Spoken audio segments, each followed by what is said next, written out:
उसका मतलब क्या होता है?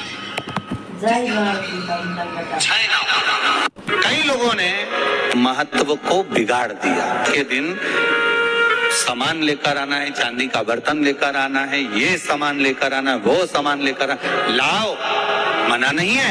हिंदू धर्म में ये रीति रही है कि सामग्री खरीदी जाती है, पीतल की, तांबे की,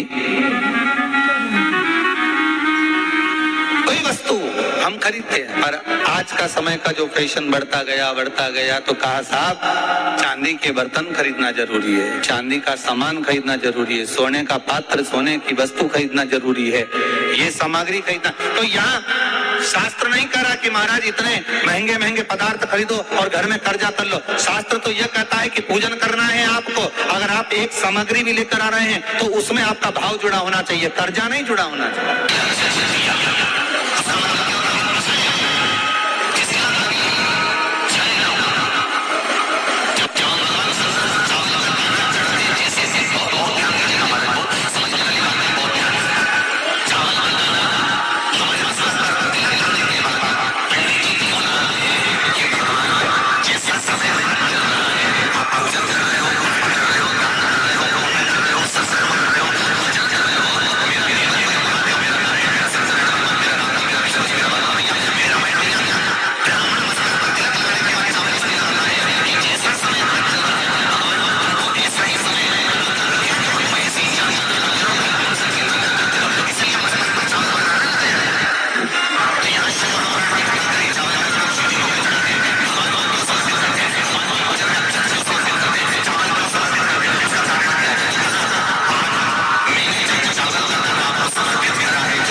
उसमें मिला लो, पर मिट्टी का जल शिव जी को क्यों चढ़ाया जाता है?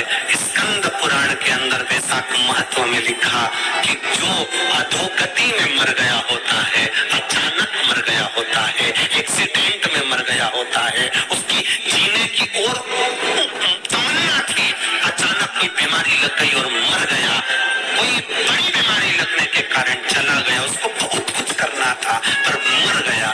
उसके लिए वैशाख महीने में शंकर भगवान को जब हम मिट्टी के पात्र का जल समर्पित करते हैं तो वो जीव धड़कता नहीं है, कहीं भटकता नहीं है। उसको गया में पितरों में मिलाया कि नहीं मिलाया, बद्रीशान में ब्रह्म का बलि करी कि नहीं करी, कभी पिंडदान, कभी तर्पण, तिलांजलि हुई कि नहीं हुई, पर मिट्टी के पात्र का जल वैशाख महीने में जाता है तो वो जीव कहीं पर भी हो उसकी मुक्ति हो जाती है, उसका मोक्ष हो जाता है। मिट्टी का कोई पात्र नहीं, कोई कार्बन नहीं, दिए के अंदर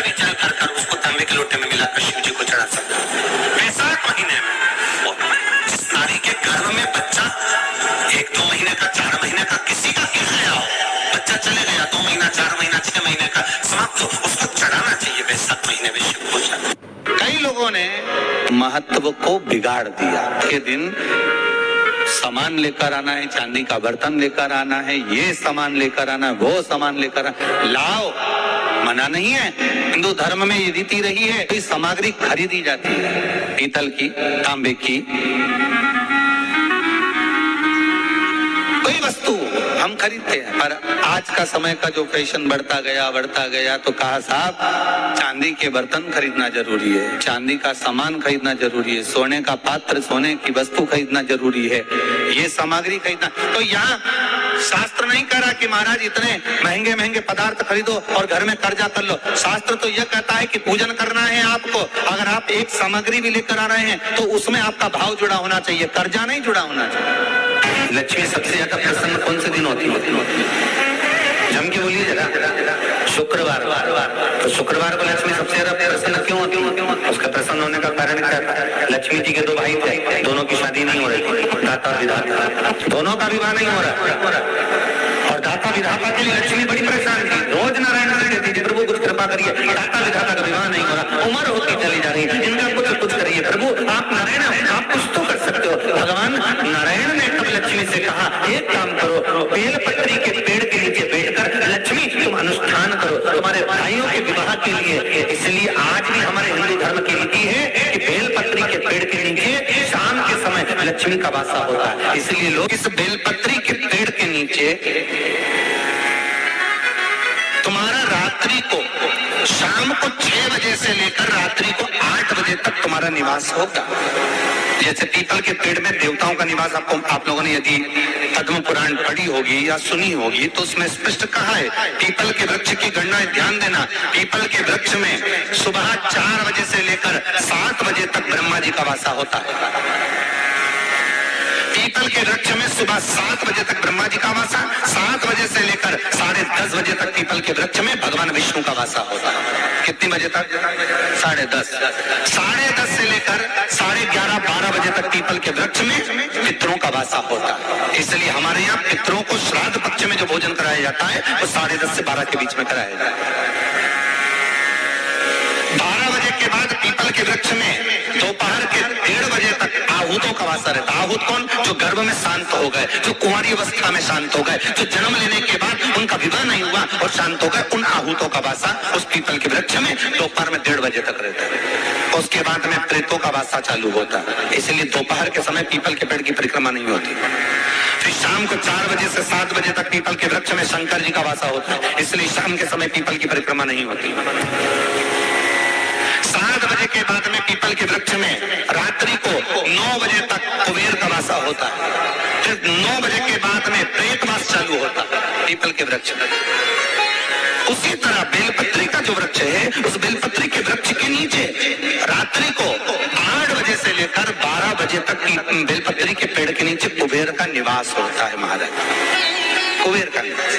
प्रयास करा करो किसी बेलपत्री के पेड़ के नीचे हम दीप लगाएं, घी का दिया। यदि संपदा की कमी हो तो, अगर भगवान ने खूब संपदा दी है तो भले मत लगाओ, कोई दिक्कत। महामृत्युंजय मंत्र का यदि आप जाप करते हो और आपको मालूम पड़ गया कि शरीर में मुझे ये रोग हो गया है, मुझे शुगर हो गया है, मुझे बीपी हो गया है, मेरा ब्लड प्रेशर ऊंचा नीचा रह रहा है, कोई भयंकर रोग, मेरे रिश्तेदार को कोई कैंसर जैसा रोग हो गया, किसी को कोई थायराइड हो गया, किसी को कोई किडनी और लीवर में सूजन हो गई, किसी को कहीं किडनी और लीवर में तकलीफ हो गई, तो शिव महापुराण की कथा कहती है, नवग्रह शिव महापुराण की कथा कहती है कि बेलपत्री के वृक्ष के नीचे महामृत्युंजय मंत्र का जाप जो शुक्रवार की शुक्रवार घी का दिया लगाकर करता है, उसके रोग बाबा देवाधिदेव महादेव समाप्त करते चले जाते हैं। ये संजीवनी मंत्र शुक्रवार के दिन भगवान शंकर को शुक्र को दिया था, इसलिए उसकी प्रधानता।